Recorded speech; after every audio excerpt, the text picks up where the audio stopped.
Donc le doigt, c'est d'abord une scène banale. Un matin de janvier, une femme, prof, aux prises avec ses pensées, avec ses soucis, traverse la rue en dehors des passages piétons.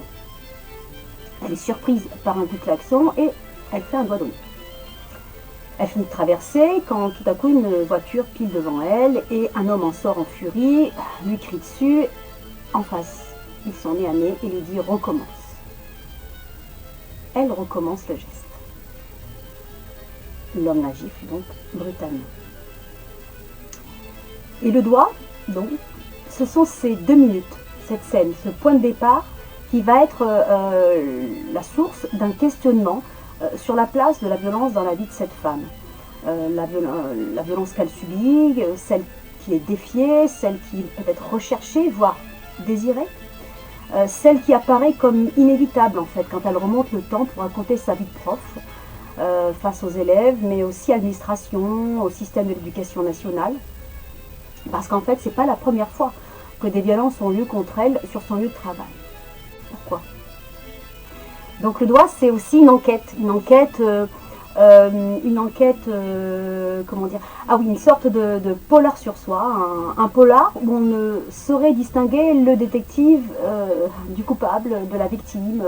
Un polar qui commencerait sans cadavre, un polar qui voudrait comprendre l'origine de la violence inévitable quand on est fille, arabe, prof.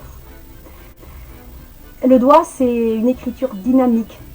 J'ai voulu quelque chose de vif qui alterne à récit intérieur et dialogue des salles des profs, comme une sorte de hors les murs, une sorte de hors les murs à la fois intime et social.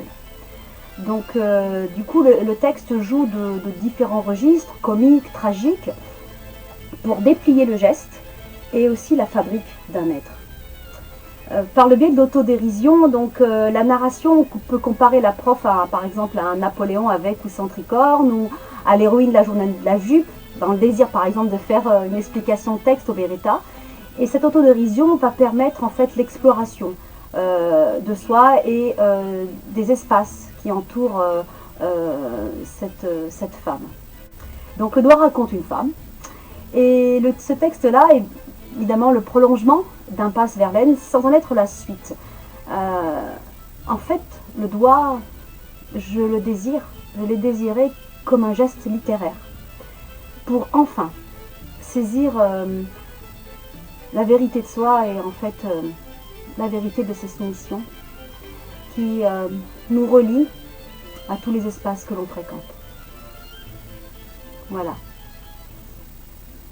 Au revoir. Bonne lecture.